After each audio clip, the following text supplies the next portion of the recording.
Oh, let me turn Wi-Fi off. I hope it doesn't mess up the stream. Ouch. Oh, we're live. Somebody thumb down already. What? Who's doing that? It's okay. I'll tell you what you can do with that downward thumb. You can turn it around, put it behind your back, and shove it up your pooter. What do you think about that, Nicole? I'm getting hard. I'm guessing somebody thumbs down because we were late. Because we're late. Yeah. 4 minutes late. Yeah. That's okay. I would thumb it down too. Yeah. It's, You're sorting screws now. it's only fair. Huh? You're sorting screws now. Yeah? Sorting, who, me? When I was late. Oh. Yeah, gotcha. whoever's late sorts screws. Yeah. The two sizes of little tiny baby screws, you got to tell them apart, separate them into different piles. That's okay. I That's how it got goes. plenty of other things to do. Look, see, now I've generated a bunch of thumbs down. That's great. You're lucky it's off We got cuts. two. It was who one. cares? It was one. Yeah, I got when two we just by weren't saying live, that. and we're two. Because people like their thumbs up their butts. That's what it is. That's why we're getting a thumbs down. It's not my fault. Oh, someone changed it. Someone reversed it from a This is a lovely game we play, Yes. folks. All right, we ready? I think we're ready. All right. I'm ready. I'm ready. Always I'm ask ready. your proctologist, what's up? Good morning. It's Cremona. I agree, it is Cremona. Okay, so I've got some questions here. We will, I'll hit those as much as I can, but I have not previewed them, so.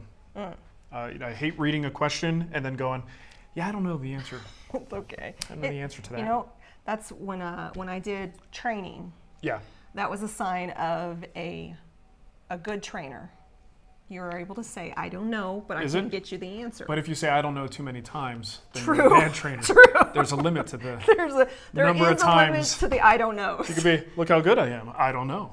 I don't know. All right, so let's get the show started. It's Friday Live. I'm Mark. And I'm Nicole. And we're going to talk to you a little bit about woodworking. I've got some cool wood from Sawkil to show you guys. When did some you get that? reclaimed material. This is the stuff that you complained about because it stinks. Oh, the Worcestershire sauce. Yeah, we've had it forever. I'm going to show you guys that it's a really cool company that repurposes material from all over the place, and it all tends to have like a story and a Gotcha. history behind it. It's really cool. And of course, Oh, we I have. smell it now. Yeah, doesn't it smell good? How did it just waft over here? I don't know. I think because I just mentioned Oh, it and you're like, you realized it, and I'm Wafty. Oh, sending stop it your way. Stop it. So we will talk about that. We will answer your questions. We do have a Patreon campaign if you guys want to contribute. That's patreon.com/woodwhisperer. You get priority treatment for your questions, and anyone who we don't have pre-selected questions for, Nicole will get those questions from the chat room on YouTube. That's correct. That is correct. That And is correct. yeah, and aside from that, we don't really have anything else to show off, do we? Oh, there's dried glue on my bench, and it's driving me nuts. It's like when you go to scratch a body part, and you feel like there's just a little bit of something there, and you're like, oh, yeah, and you scrape it off. Well, this is getting personal, Nicole. Novocaine. Yes. Worcestershire. I can't say Worcestershire. I have a hard time Do we saying want to answer? Worcestershire Let's do one sauce. question. Yeah. And then we'll jump right into that wood. Okay, but I want to get warmed up. Warmed up. I need to get warmed up. We're going to start with Stuart Johnson's question. He says, 2 more questions about the Incra 5000 and a taper jig. How wide of a panel are you comfortable making with the Incra 5000? Is there a preferred way to set up a taper jig such that a zero cut to the small end first? Wow, that's just too much complexity in a question for me to answer first. I picked a bad first question, Nicole. That's not a warm-up question. Yeah, that's like end of the show question. As far as capacity on the sled, I've done quite a bit. What you really need to do, and I don't know the exact number, you got to pull the sled back on your saw and look at what point it becomes unstable. When there's not enough of the miter bar in the miter slot, things start to get a little bit wonky. That's a pretty substantial depth, though, before that happens. Anything wider than that, I tend to use my MFT to cut. But most solid wood panels, maybe some big plywood stuff, like if you're making cabinetry, that might exceed the capacity of it. But most solid wood things I'm building, I've got more than enough room with that 5000, and certainly as much room as I would have had with a crosscut sled. The advantage, I suppose, with a crosscut sled is you can actually extend your rails if you're making it yourself. You could extend those miter bars out a little bit further, and you also are probably anchored in 2 slots, not 1, like the Incra. So you might have more opportunity for extra stability there. But I've yet to really hit a limitation with the Incra that I couldn't overcome. As far as the other question, I'm going to do what a good qualified trainer would do and say, I don't know. How's that? That's great. Good. Okay. Someone says MFT. I don't know if they're asking because they don't know what an MFT is or because they're saying that like as a suggestion. There's some internal conversations going. That's why I love watching the chat. Yeah. They talk to one another and answer each other's questions. So the people are chatting in the chat room? They are. This is weird. This is Okay, so weird let me stuff. show you some stuff. Can you look up Sawkil? I've never gone to their website. Sawkill. So just Kill. one word, Sawkil lumber. Sawkill. You just looked No. up Sawkil count. Autocomplete is not your friend, Nicole. Lumber. Sawkill. Like that? Yep, there it is. There it is. So they have a stock list. Yep. Reclaimed lumber. They've got like 5 stars on Google. We salvage and remanufacture wood. There you All right, so it's Sawkil Lumber Company. And they just sent me a little care package, a little sampling of what they have in stock. This is not a paid ad, but they did send this material to me. Actually, he just wanted to see what I thought, but I think this is really cool, so I wanted to show it to you guys. So each one of these boards came in with a sticker, and the sticker kind of tells the story. For instance, this one on top says Native Northeast Softwoods. The source was, actually, there's an address, or no, 19th century row houses and barns. Huh. And then it says it came from flooring, paneling, things like that, right? So this one, not quite as exciting as some of these others. I like So- this one. Is this the stinky one? This is the stinky one. Okay. This is my favorite one because it drives Nicole nuts. All right, this is actually longleaf pine. I'm gonna flip these over so I could read the sticker. Okay, 19th century industrial warehouses and factories, paneling, flooring, dimensional lumber. Let's see. Yeah, there's tons. There's a lot of information here. Wow, I didn't realize there's actually a little paragraph. But one of these boards, and I believe it was this one, was used in Worcestershire sauce. No, it's not this one. This I was one gonna is say, just. I don't think so. This one is just very resinous. Here's the Worcestershire board. That It's one? this one. Oh, that's So I'm going to read this one. This is Doug Fir, Shujiban. That's where they burn the wood, right? And a lot of times you'll find whiskey barrels will also interesting. get this treatment. It's the burning that helps create some of that flavor. So this says, the process of charring the wood, known as Shujiban, can greatly extend the natural properties of Douglas fir for exterior applications and impart a striking black surface for both interior and exterior application. These boards were salvaged from a Worcestershire sauce tank. And it smells so good. Jay and I like it. Nicole hates I it. can't stand it. But I actually, Oh, good. Stop it! it's really, really good. But the whole thing smells like that stuff now. There's some wormy chestnut here. Here, this is cool. This is heavy. This is seriously heavy. This is, it reminds me of like Ipe or something like that, but this is a South American tropical hardwood. Can anyone guess where this came from? Maybe if I flip it over, you might be able to tell. A boat? Close. Boats are nearby. A dock? Even closer. This is Coney Island Boardwalk, Oh, that's cool. right? So that's, a lot of this stuff just has history. It's so cool. So if you get enough of it and you order enough that you could build a project out of it, you're now repurposing lumber, reclaiming some material, and putting something into a new project that actually has some history to it, which is pretty cool. That is I'm cool. super stoked about it.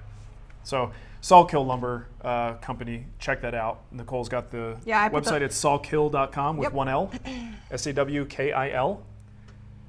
Yet it's 2 L's on their label. Why is yeah. there 1 L in the URL? I guess that's all they could get. Yeah. Okay, there you go. That's how it works sometimes. That's why we are thewoodwhisperer.com. Because that guy wouldn't sell us the domain. Well, we have it now. You know what? He held out. Yeah. He held out for a long time, and he didn't get anything for it. Well, he did. I gave him like $100, right? No, it was like $300. Oh, but I would have paid thousands of dollars for that. But he held out, and when he finally said yes and he was ready, he took his $300. He was a very and ran. nice guy. Yes, he Very was. nice guy. Anyway, just a couple years late. Okay, what else we got? I got More some questions. Let's do some I'm questions. pulling questions. This one's from Dave. Oh, Dave. Dave. Okay. What would you recommend for a random orbit sander for around $100 to $115? No idea. I don't follow You prices don't have closely enough. right, but what kind of random orbit sander? What kind of random orbit sandwich you got? Cheese, ham.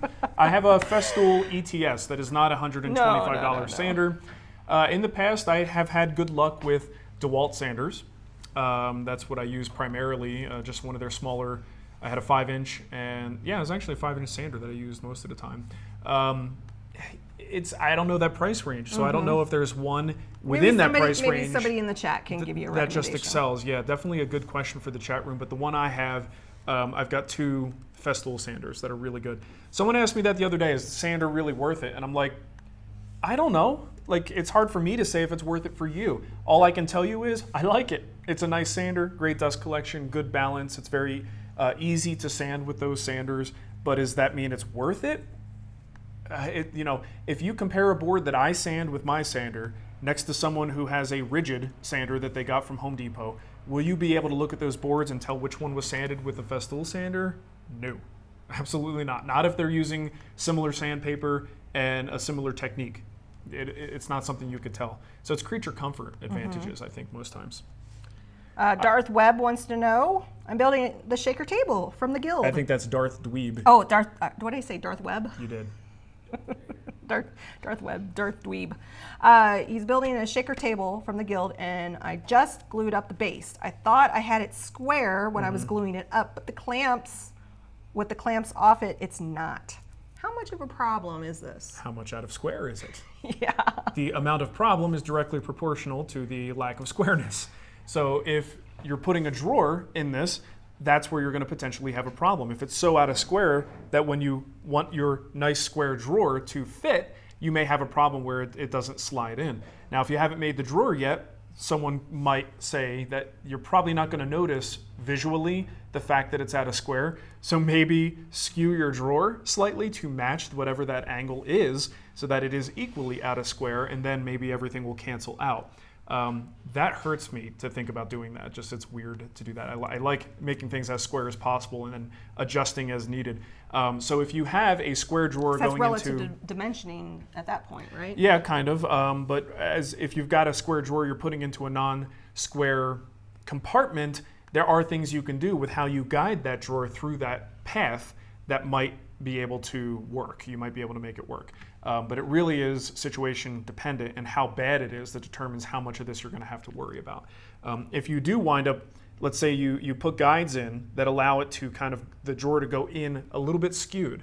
Well, the end result of that is going to be your drawer front will be sitting proud on one side. It'll kind of be tapered. So you may have to put in and plane in a slight taper in your drawer front to accommodate that.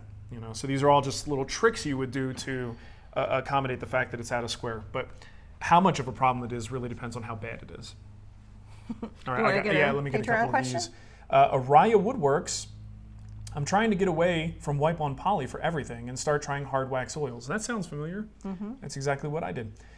Do you have any experience with Briwax hard wax oil? Is that comparable to Rubio and Osmo? What do you recommend? Someone asked me about Briwax hard wax oil, and I looked for it, and I had trouble finding it. So I don't really know much about it. But if they're calling it a hard wax oil and it's, it's that type of thing, it might be comparable, but I have no personal experience with it. But it might be worth checking out, especially if the price is better. Because let's get real, Osmo and Rubio, that's some expensive stuff. It hurts every time I buy it. The good thing is a little bit goes a long way. And in fact, I bought liter sizes of some of the colored Rubios, and I'm probably gonna have them for 20 years. They last a really long time, and I don't often have a need for the colored stuff. So yeah, they last a long time, but they are expensive. So I just got an email from Rockler. Okay. And they donated some tools for me to auction off for WoodWorkers Fighting Cancer. Oh, that's awesome. So I don't have everything updated. I'm in the process of updating the main website, but if you go to 32auctions.com/WFC 2019, I already have 4 items up for auction. The auction is going to start September 20th. We are still ramping things yes. up. Because we've been talking about it, we've been getting more and more questions about this year's WoodWorkers Fighting Cancer drive. But the official announcements have not been made. No. Official rules, official everything has not been done yet. So be patient. We'll have this is everything just ready. me We're working. ramping it up. Me working with businesses that are offering tools and products to auction off. 100% of the sale of this auction goes to the charity. Yeah. So it's going to our $10,000 goal this year. So I have a Powermatic what is that? A Mortiser. The benchtop mortiser. A mortiser from Powermatic. Fuji Spray gave me a system. A company by the name of Ox.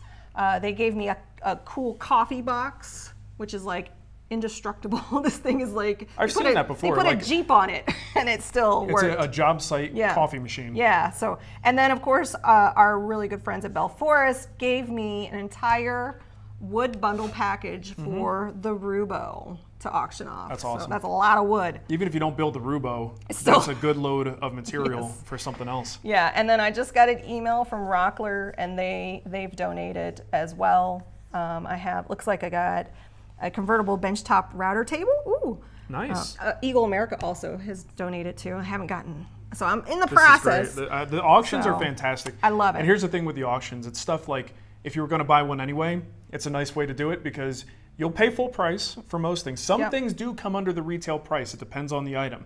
Some of them go over the retail price, and people are like, why would anyone? Well, because it's a charity. Yeah, it's all going to charity. If you pay 5% more, but you got the item you were going to buy anyway, it all goes into the charity, and that's why it happens that way. So don't do the auctions expecting to get a good deal. Right. That's typically not what happens. Yeah, so I just wanted to say thank you to all of the companies that have given me products to auction off so far. Awesome. And if you are watching this and you're like, hey, maybe I can give them something to auction, Nicole at thewoodwhisperer.com. That's how you get a hold of me. Okay, so Spencer had a question. He says, I've seen videos where people joint the face of a board, followed by an edge, before running through the planer and then finally cutting on the table saw. I've also seen the face jointed first, then ran through the planer, and then coming back to joint an edge. Is there a reason why someone might choose one method over the other, or is it just a matter of personal preference? I would think the only reason someone would joint a face first, then go to the planer, then go back to the jointer, is because they're wearing a Fitbit and they need to get extra steps. It's the only reason I can imagine you would want to do that. Because otherwise, the order of that operation really doesn't impact the quality of the jointing operation or the squareness of the joint. So the reason why I would do the face and then an edge is because the same tool does both of those things. Why would I want to take it to another tool and then just come back to the tool I was just at? For me, it's a workflow thing. People may have their personal preference. Maybe that's just their habit to do it that way. I just see no benefit to doing it in that particular order outside of some weird circumstance that causes them to do something like that. But again, steps are very important. You got to get that 10,000, otherwise it doesn't count. That's the number you want to hit, Nicole. I have a question from SDFAS. I just picked up a used Performix 1632 drum sander for $100. How smooth a surface do you usually expect from a drum sander, and at what grit do you like to use on the drum? How often do you use yours? Well, the smoothness really depends on the grit you use. What I find with drum sanders is the higher the grit, the more of a chance there is of burning. And once you start to get those burning marks, they just kind of snowball and they get worse and worse because a little bit of grit that turns into, I don't know, maybe like a little piece of resin or something gets on there, then it starts to burn, then the friction increases, and then you get a gouge and a big black line on your workpiece. So the higher grits, I tend to not go any higher than maybe 150 on the drum sander. The lower grits are a little bit more resistant to that. They're a little more forgiving if you're taking too much of a pass. But theoretically, you could take a drum sander all the way up to a finished grit. You could put 320 on there, and then you're almost done at that point. But keep in mind that drum sanders, because of the aggressive nature of the paper and the way that it sands, almost always have these groove lines. So even when you go to a higher grit, I almost always take that board. Let's say I stopped at 150. I come back to the workbench, and I'm going to hit that surface again, at least with 150 on a random orbit sander. And that gets rid of a lot of those straight, deep lines. And kind of evens them out and makes it not look as obvious. So generally speaking, I keep about 150 on there, take the boards back to the workbench, and I'll hit them again starting at 150. Sometimes, depending on the species and how much I see the lines, I may quickly hit it with 120, just very quickly hit that surface with the random orbit sander and then work my way up to my final grits that way. If you have a lot of parts and pieces, it's probably worth it to change the paper in the drum and then save yourself some time so you don't have to start with the really low grits on the random orbit sander. But usually I'm too lazy to change the paper, so whatever it comes out there, we take it over here, start at that grit with the random orbit sander, and then work up. So Danielle in the chat just said, "Hi, first time I've seen you live. Woohoo!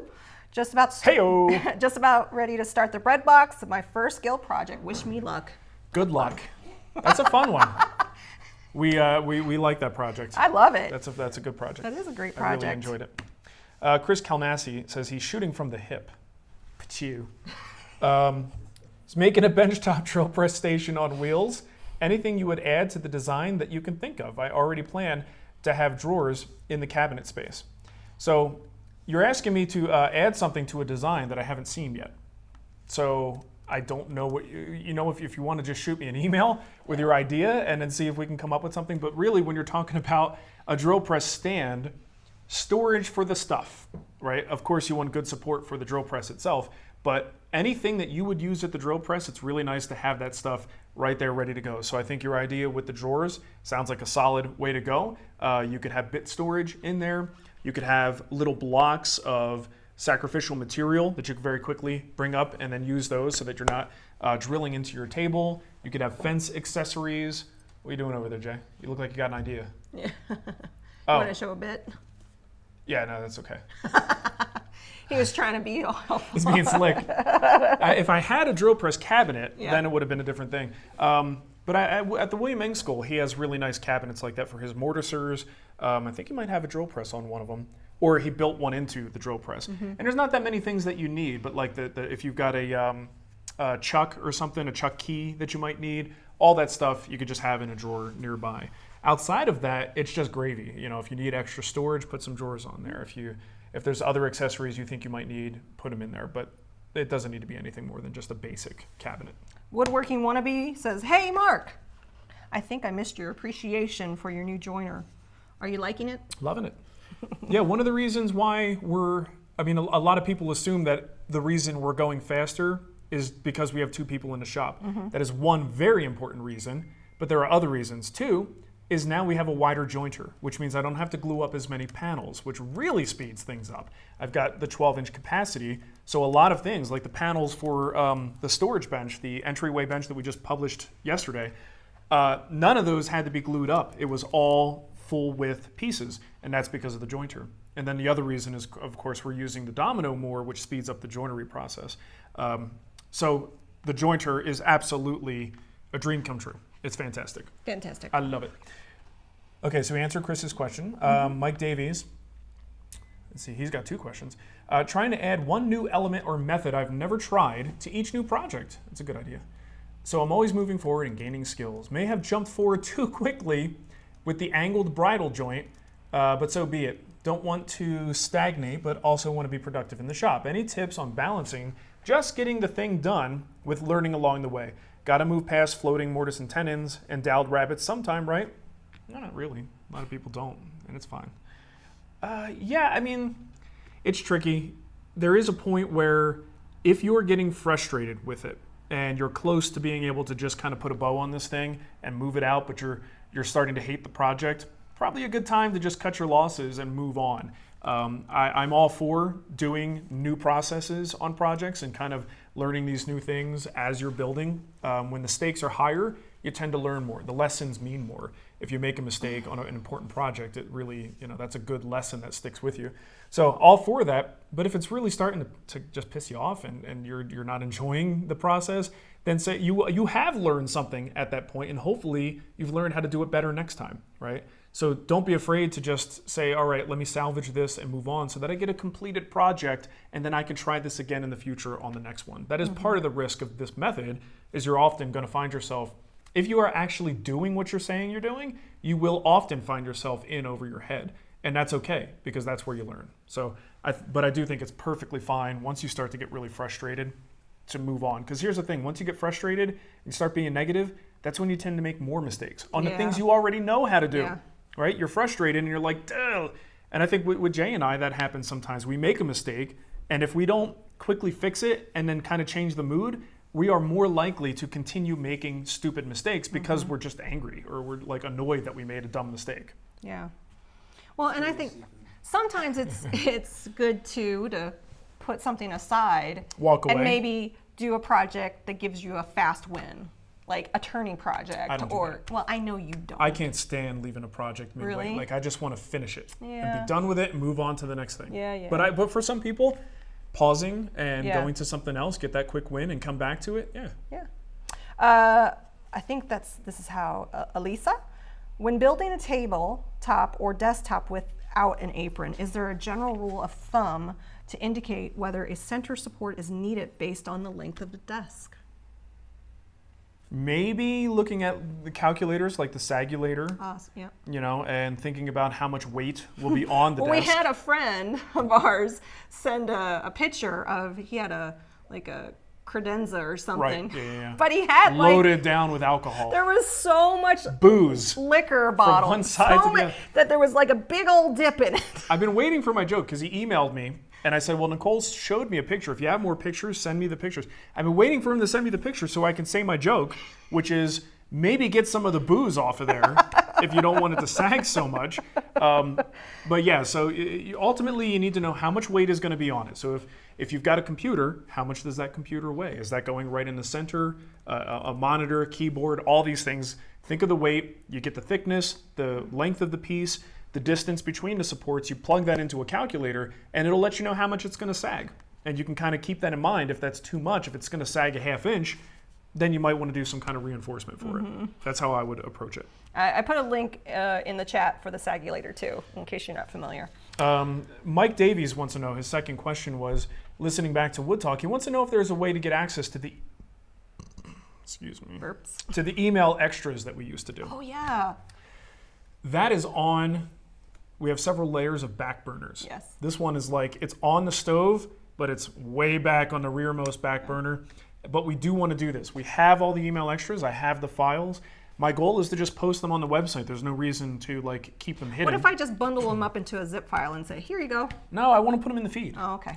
We might put them in the feed, excuse me, and then backdate them so that they are positioned with the appropriate show. See, that would annoy me because then I'm like, it would. If you've never listened to them. Yeah. Or if you listen to the whole catalog and now you Yeah. want to go back and Yeah. listen. Yeah, I get Yeah, that would annoy me. that. Sorry.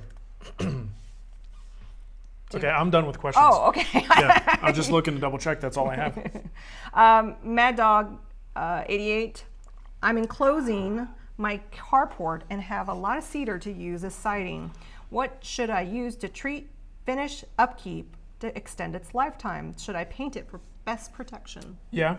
Paint, it's hard to get around the fact that paint is one of the most protective finishes you could put on an outdoor piece. Paint will eventually fail, like any finish, but you get a lot more time out of it. Excuse me, depending on exposure, conditions, quality of the paint, you may get 10 years out of it, you may get 5. You know, if it's Arizona, you might get like 3 days. So depends on the situation. Jeez, every what's day. going on I with just you? I don't drink enough water in the mornings. Oh, okay.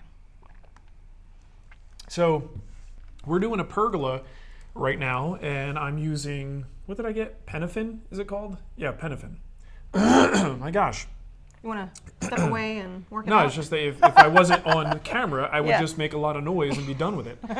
We were doing that anyway. Yeah. So the idea is, depending on the material, in this case, cedar, and I don't know what kind of cedar is specifically, but I know with this Western red cedar stuff, film finishes don't really do that well because of the natural, properties of the wood. It doesn't seem to hold on to that film. The film tends to bubble up and eventually flakes and fails. So I'm purposely doing a finish that's a little bit more of an oil. So it'll have more upkeep. It's a stain, so it has pigment particles in there that will actually kind of help with the UV exposure. But we're not building a thick film that's going to fail. What we're doing is temporarily protecting the wood for a year or two, and then we're going to have routine maintenance to keep it looking good, right?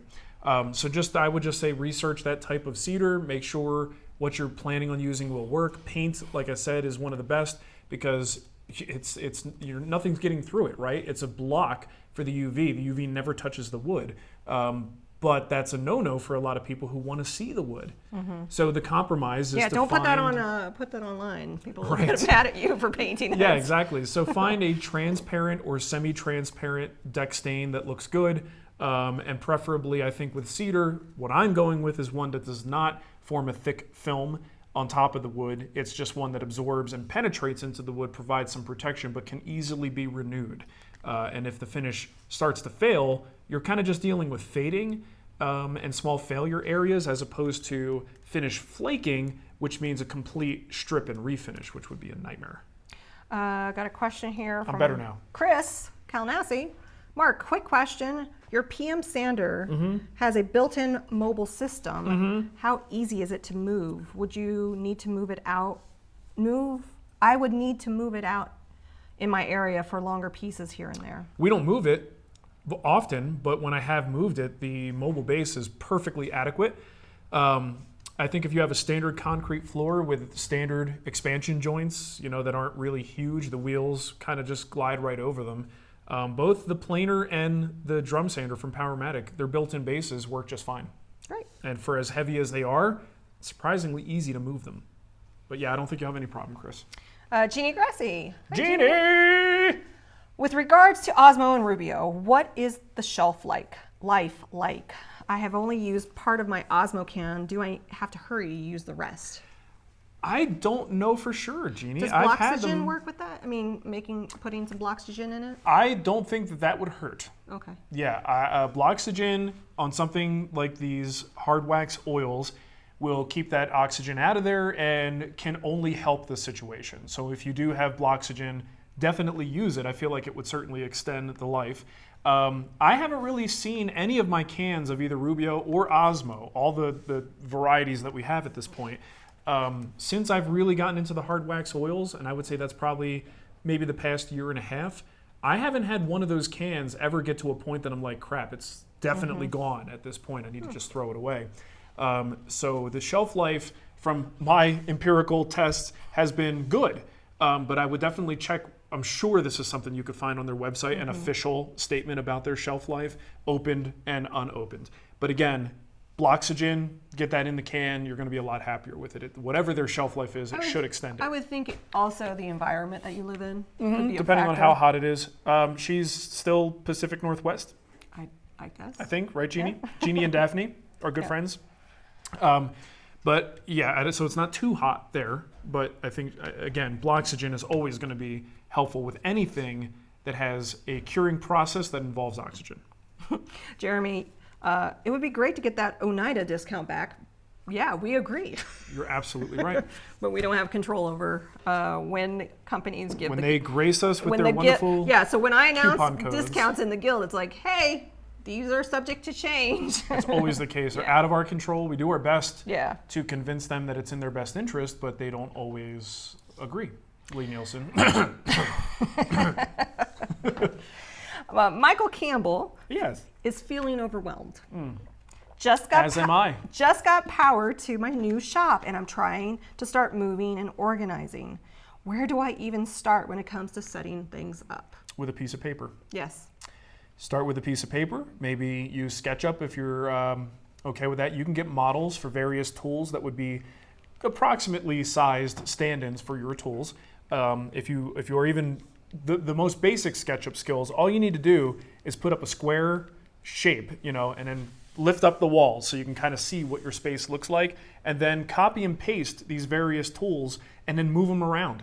And it doesn't even have to be even close to the actual, layout, but you can just move them around and just kind of visualize what might work. Think about the general layout, where your door is located, how material comes in, where your dust collection is, how far away is that dust collection from the door, because that's a routine trip you're going to make a lot.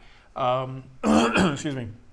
Speaking of dust collection, if you're piping it, where are your tools laid out? Are they laid out in such a way that facilitates easy dust collection organization, so that you can have your main trunk running in one straight line without too many branches, and limiting limiting your drops to as few as you need, electrical layout, stuff like that. So definitely don't do your tools. Those are heavy, and it's going to take a lot to move them around. That's stage 2. So once you are working with the paper and you kind of have an idea where you want things to go, then go in the actual space. And maybe you have 2 or 3 alternative versions. Then go and actually see what it's like to have those pieces where you want them and adjust from there. Also keep in mind, this changes with time. I change my layout all the time. I mean, I've been pretty static with this one, but this is also like my 4th or 5th iteration of a shop, so I'm pretty confident with where I want things to go. But shops are constant evolutions, especially if you're a hobbyist and you have the luxury of taking time to worry about these things. You're going to move things around because you go, you know what, why didn't we put this here? This should have been here forever. Look how much easier this is now. So just be prepared to move things around. Don't get too locked in to a setup, and be willing to be flexible with it. But again, start with paper. Don't hurt your back. Just moving things around constantly. Hey, Kevin, Han is saying that Jay Bates has a coupon code for Oneida. Does he? Send me that link because I don't see it. And it might be an old code. Nicole's calling you out. I am. I just don't see it. Let's see. Well, who knows? He might. He's Jay Bates, Nicole. Yeah. He is a powerful individual. Yeah. Well, in this they're community. recommending his full shop layout video too. Jay's awesome, by the Yeah. way. I met Jason a couple times.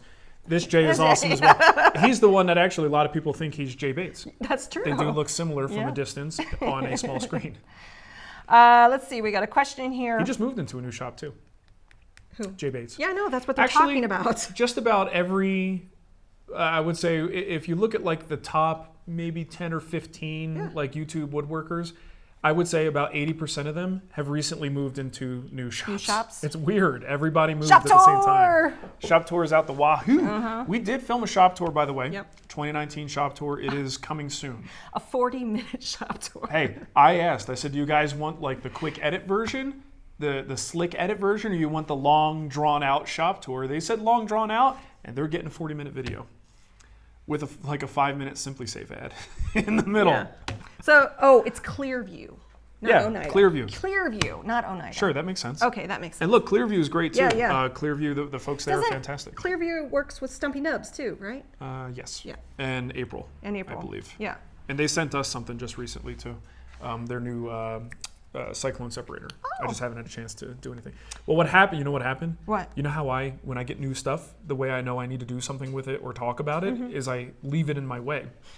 Jay put it away, and it's in the crawl space now. It's in the attic, and I don't see it. Oh, yeah. It doesn't exist. Yeah. Because I don't see it. Yeah.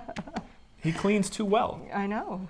He's on it, man. All right, what else we got? We have a question here from Jacob.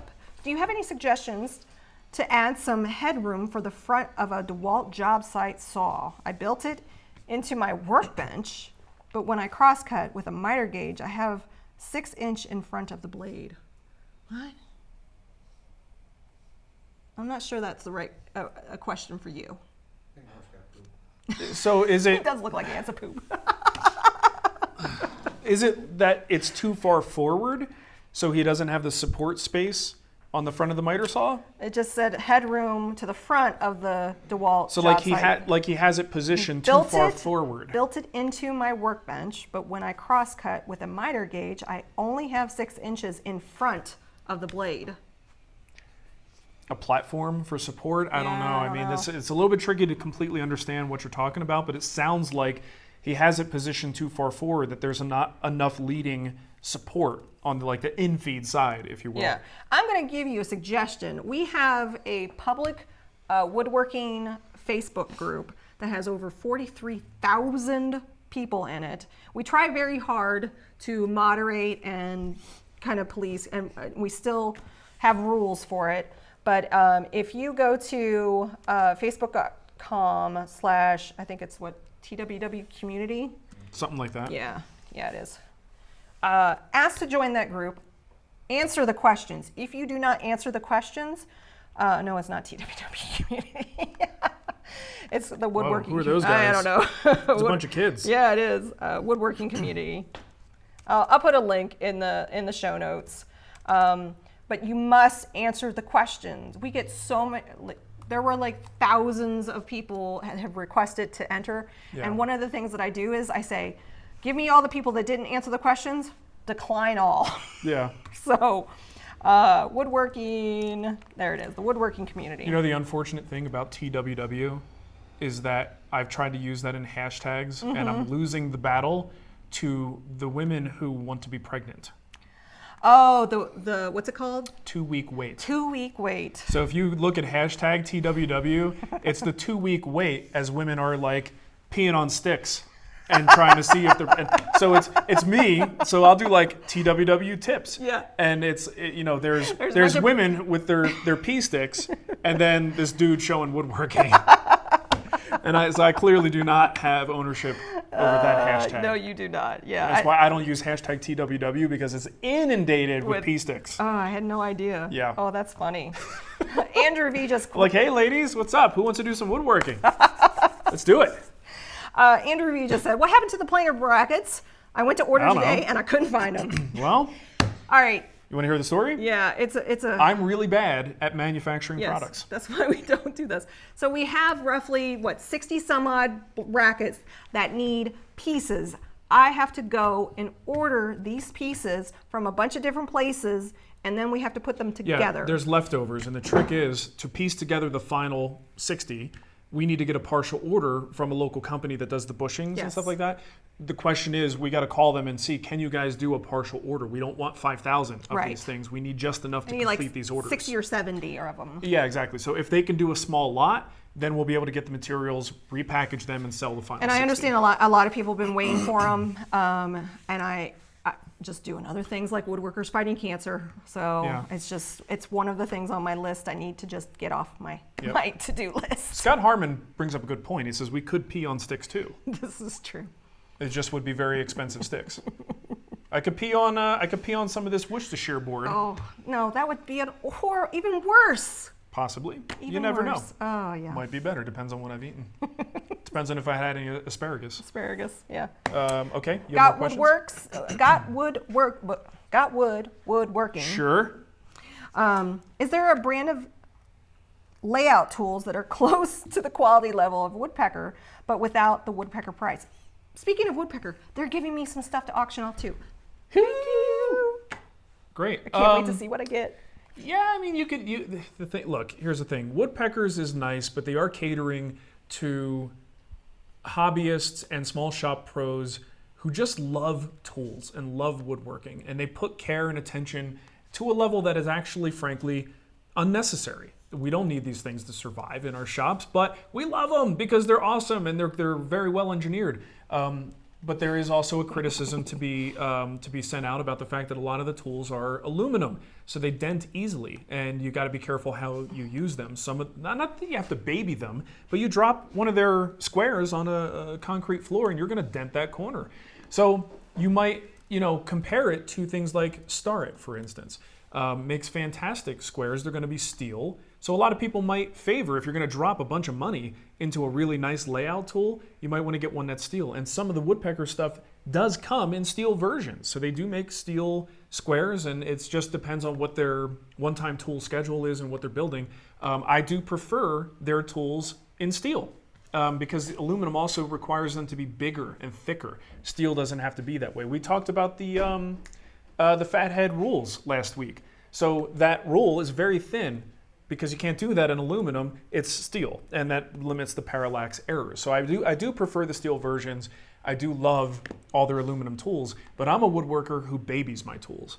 If you're a job site woodworker, or if you have multiple people working in your shop, you probably don't want aluminum squares and you don't want aluminum straight edges, right? So it is something to think about. What I'm trying to do is frame how we view what Woodpeckers does and what their tools represent.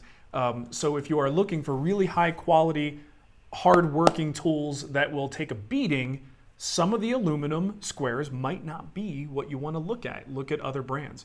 And Starrett is one of the most notable. I mean, before Woodpeckers really became this behemoth that it's become, Starrett was kind of the go-to in forums where everybody would say, I'm ready to spend some good money on some good layout tools. What do I get? You get a Starrett adjustable square, or a set of adjustable squares. Lee Valley has some Starrett clones that I think are really high quality. I have a couple of Lee Valley squares. I don't know if Wood River does squares, but I mean, look around. This is another good question for the chat room as well as forums, and Facebook groups. You might find some good suggestions on things that may be as good a quality, but maybe a little bit cheaper. Maybe they're the same price, but better quality. There you go. Question here from, I scrolled down. Jacob, do you have any suggestions to add some oh no, we already did that one. That's Never the mind. one I didn't answer very well. Scott Harmon, I'm building an N-grade cutting board for a relative who lives in Nevada with about 0 humidity. I live in Florida with about 100% humidity. Sounds like a bad idea. Will future wood movement be a problem? Most likely. Yeah. End-grain cutting boards are like, they're a big ball of unknown. Even in the best of conditions, With that many joints at play and the way that the wood is oriented, things can just go haywire in the best of conditions. So if you're taking something from a moist, humid environment and sending it to a really dry one, I would not expect good things.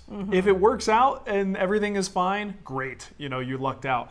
But given how volatile they are in the best of conditions, I would not even recommend doing that.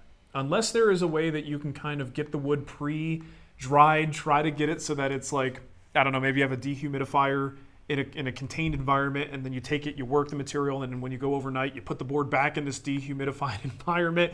It sounds like a long way to go, but getting that wood to do whatever movement it's going to do while you're working on it, it's probably better. And then when you ship it off, maybe you'll get lucky. But again, I wouldn't have a whole lot of confidence in that. But it's a gift. He said he's making it for family, right? So they'll probably understand, but you certainly don't want to waste your time building something and having them be disappointed if it doesn't pan out. That would be a risky endeavor. That said, there are people who make cutting boards and they ship them all over the place. Sure. I'm just saying I wouldn't do it because I don't want to get that call that's like, Mark, this thing is a potato chip now? My cutting board Thanks for the cutting board, a-hole. Exploded. Yeah, it's just I don't have much confidence in those. Nicholas, thanks for sharing the updated pictures of the outdoor table. Oh, you know it. The Okay. rustic outdoor The rustic table. outdoor table. Can you share pictures of your other outdoor projects for comparison to see how they're holding up? That might be a cool Instagram. You can I go could do show. that. Yeah, I've got a couple of mahogany Adirondack Yeah. chairs. The garden gate. These are all things that are holding up well with very similar finishes as to what was on that table. This goes back to the lesson learned with Western Red Cedar. Now, I'm surprised. In all of the feedback that I've gotten on those tables and the finishes that I've used, I don't think anyone has ever said to me, Western Red Cedar doesn't do that well with a film finish. That is something that I kind of read multiple times as I was researching finishes for the pergola project, where Western Red Cedar is a very common wood to use for outdoor structures, decks, and things like that. But it seems to be universally known amongst finishers of outdoor structures. But it didn't seem like furniture makers who use Western Red Cedar, no one shared that information with me. I'm surprised because the internet is usually not shy about sharing little tips and tidbits, whether they're true or not.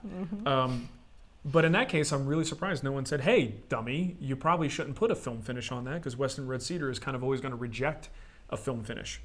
So either way, those other projects are with a different wood species. They're also in more covered situations where they have partial shade, or at least mostly shade, and don't get complete full exposure, and they're holding up really well. Cool. I think the gate is probably going to be due for a refinish pretty Yeah. soon. But those chairs and stuff like that that are sitting right outside the office window, those are doing You just get fine. some rain. But, Yeah, they get rain, they get dirty, but they're holding up really well. And here's the thing with the outdoor finishes. You don't wait until they don't look good to Right. do something about it. If you do that, now you're talking a finish failure, and once a film fails, then you have to kind of do a complete do-over. If you catch it before that point, this is why a lot of times boats, bright work, and things like that, it's a seasonal process. You maintain it so that you don't have to do a complete redo. You're recoating it all the time. I had one boat guy last night. Yeah. We had a Rockler event last night where it was a VIP event for customers, and we were there just kind of selling some of the essential joinery books. And we met one guy who was really into boating, and he was telling us all kinds of... There's a whole YouTube channel. Did you see the size of that boat that guy's I doing? didn't see it, but was the guy had a lot of stories about ginormous. boat work and stuff like that. It's cool stuff. Let's see. We got a question here from Mike Deemers. Jay's not getting a pergola. Chris, that's my pergola. He said, Jay's getting a pergola too? Lucky dog. No, it's my pergola. He could use a pergola, though. He could use a deck before he could He use needs a deck We and a need pergola over that deck. Yeah. Mike has a Domino 500, but I don't have a biscuit joiner. Do you think I'm missing out on it? No. No. Not at all. I didn't. There's nothing a biscuit joiner does that the Domino can't replicate unless you're doing something really very specific that you need those little football-shaped discs. Generally speaking, as far as furniture making is concerned, everything the joiner, the biscuit joiner does, the Domino does, but better.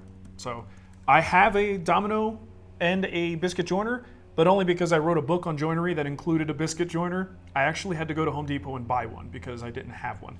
And I have it there for reasons of like educational, segments that might involve a biscuit joiner.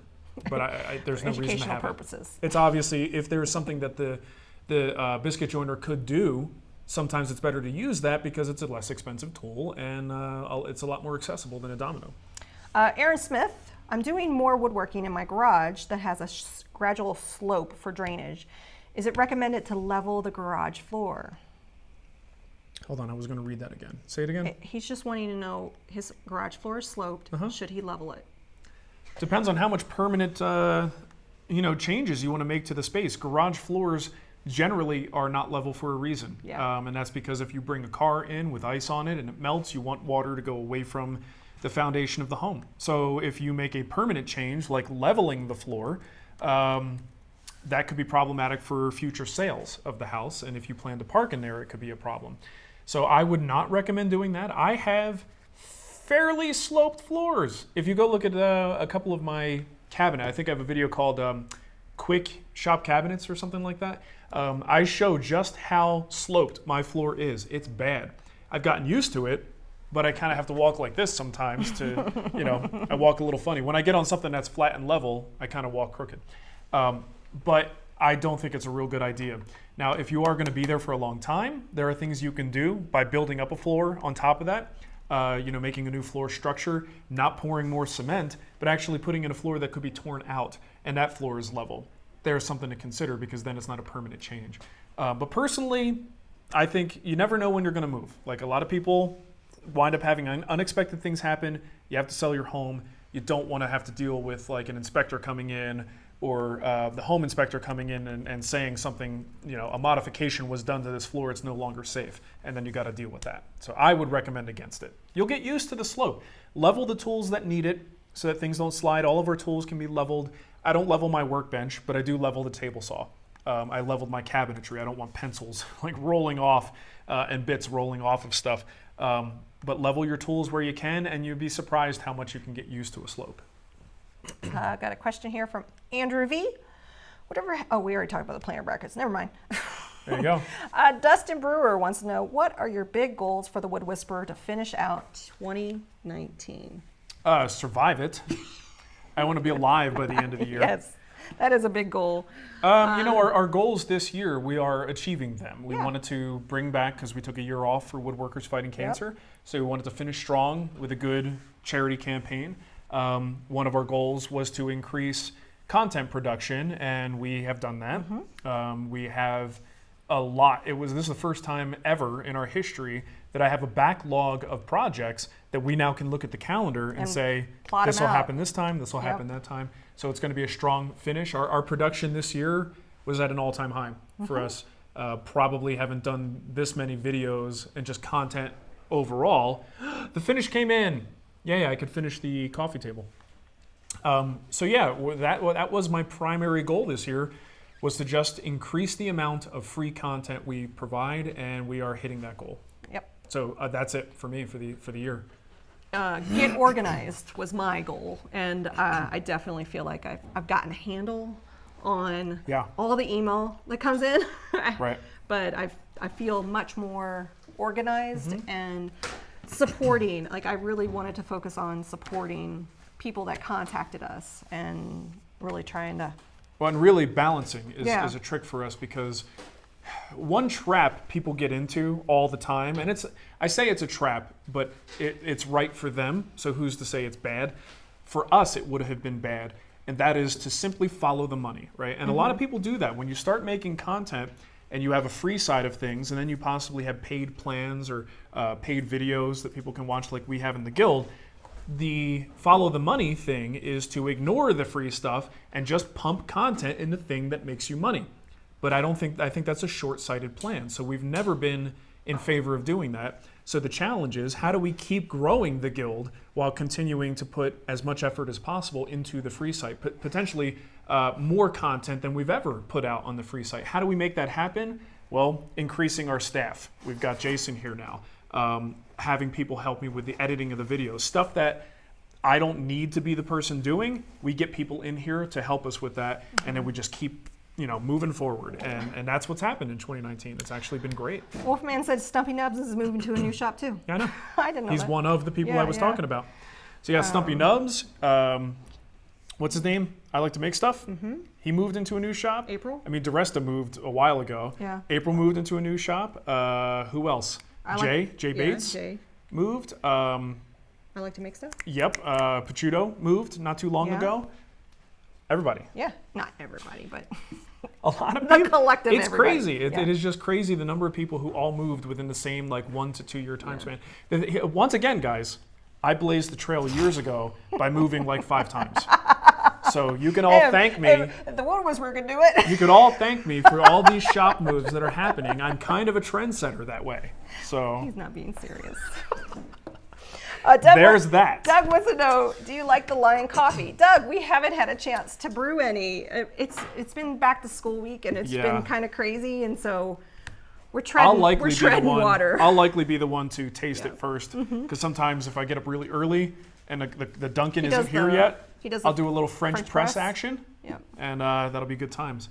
Hey, Jay, bring over that OSMO. Oh, that's a funny looking clamp. What is that? It's a fancy clamp. Fancy clamp. So I ordered some finish. I've been really stressing out about. Thanks. Why are you putting it over there, man? It's like. Won't be on camera. Oh. I've been really stressing out about what to do with this damn coffee table, right? Because it's repurposed from a table that failed. Yeah. And I'm like, okay, let's wash our hands of it. Let's redo it, repurpose it into a new table, and let's do it right. But what is right? What's right, Nicole? I don't know. What is the right thing to do? There was somebody that asked about outdoor finishes. Yeah. So. All right. So I've been thinking about it, and I don't want to put a film finish. That much I know. This will be in a covered area, but it still gets exposure. Sometimes if we get like a sideways rain or snow, it'll get under the patio, so it will get wet. It'll certainly get dirty and get some sun, but not a lot. So the product I'm going with is OSMO's One Coat Only HS, because if there's a company that's terrible about naming their products, it's Festool and OSMO. So this stuff, here, let's move the camera. It's almost, you gotta see it to believe it. Look at that memorable name. One Coat Only HS Pure, or I'm sorry, Plus, okay? I wish I could be on like a committee to help name products. Yeah. Because I would say, this is stupid. This is not memorable. So anyway. I know what I'm looking for in like Amazon. I'm like, I don't know which one I need to put in here. So OSMO also has a product that is their exterior. We have it in the cabinet. It's exterior UV something or other. But I bought the pure version, which means there's no pigment. No. That was it was Rubio's exterior, which had no pigment. What they recommend though is that's for like ceilings or you know, things that are high and that don't get direct sun. They're basically saying if you want to retain the natural color, you really need to have some pigment in there. Otherwise, it just will gray over time. So when I decided I wanted to look at OSMO's stuff for exterior, I found this product, One Coat Only HS. It is in an oak color, which at least on the internet looked like it would be the color I want. There is pigment in there. It is a single coat product, and it is not a film finish. It is, once again, more of that hard wax oil finish. And I find that OSMO actually does leave what feels like a protective film. Rubio does not. So I thought that this would be the better product for me on a very soft wood like Western red cedar. And it still may require maintenance. Not may, it will require maintenance. But the maintenance comes down to cleaning the table off, maybe giving it a light sanding if I feel some rough areas, but then going through that coating process one more time with the same product. And you can do this on a yearly basis to maintain it. All right, so that's what we're gonna be using is One Coat Only HS. There you go. My favorite name for a product. We got one super chat. Okay. Russell Farmer said, been a while since I've shown my appreciation, so consider yourself appreciated. Well, thank you, Russell. We appreciate you, Russell. You know I have an uncle named Russell? I do. I'm married to you. He comments on my stuff on Facebook all the Yeah, time. he does. He's very proud of his nephew. Thanks, Uncle Russ. All right, anything else? I think, do we want to pick a winner? Do you have any ones to thank you? I like Nicholas Moore, his comment here. I know what to do with a Western red cedar table. 25 pounds of salmon and smoke it. Dude, you know what? We could take the benches. We could take the tops off and just grab giant fillets of salmon and just burn it. Yeah. All right? That could be like a whole cedar slab. No, Maybe we'll take the finish off first. Oh, Russell, you started a trend. Chaos Under the Moon said, Mark, if you have any lumber you need to go to make room, you can send it to me. I can use it in my guild build. Thank you for another great show. Okay, well, thank you for that. But we built a shed. Thankfully, the lumber is not actually our problem right now. You know what our problem is? Bricks. Bricks. We got bricks. We had some patio work done, and they had to buy, like, the minimum quantity was a pallet. And now I have, like, one bundle short of a pallet that I'm like, what am I going to do with all these bricks? So anyone in the Denver area who needs, like, classic clay bricks, red clay bricks, come see me. You can get them cheap. I'll sell you some. Anything else we got to do? Did you have thank yous to do? I got one. Hold on. I got it right here. So we got Donovan Dickerson. Donovan. Gave us a very generous donation on Patreon. Oh, I have to send some stuff out to you, Donovan. Yeah, thank you so much, Donovan. We appreciate that. I definitely have some stuff to send you. So. Yes. What else do we have? Okay, so we do have to also pick a winner. Yep, pick a winner, chicken dinner. I just got a super chat in from Hakeem to the Spag team from your friend Hakeem. Okay, give it to Hakeem. Hakeem! Look at that, spur of the moment. You got in under the wire. Hakeem gets the free Never guild know what's project. going to happen here. Yeah, so all tell right, him what to email me, nicole@thewoodwhisperer.com. I will get you set up with a free project in the guild. Sweet. And I'm you're so like, if you're excited watching about this it. going, I don't know what the guild is, email me and I'll tell you what it is. Or go to the woodwhispererguild.com. Yes. The homepage lays out, at least to the best of our abilities, what the guild is, what you get when you buy a project, and how the whole thing works. Yes. And what most common question is, do I have to pay dues? Yeah, no. Right? We did away with the whole required payments thing. Once you buy a project, you're a member, you get the member benefits, and we don't take that away from you because we're not mean. No. Like other And we people. also do a weekly guild newsletter that you will automatically get signed up for. Monthly guild meetings, Monthly guild meetings, discounts with vendors. preview nights. We do preview nights on yeah, new watch projects. Parties. Yeah, watch parties are always fun. We Sometimes guild-only giveaways. Yeah. In fact, I have some guild-only giveaways coming up with Firm Grip. So Firm Grip is going to Oh, that's work right. with me. Yeah, the glove people. Yep. Nice. All right, anything else? We're good? I think that's it. It is now 11:05. We've gone an whole hour. Ken Smith, I got to answer this question. He wants to know, he says, you vented your dust collector outside in the past. I'm considering doing the same. Which way do you prefer, filter or venting? 100% vent outside. That filter is the biggest pain in our butts.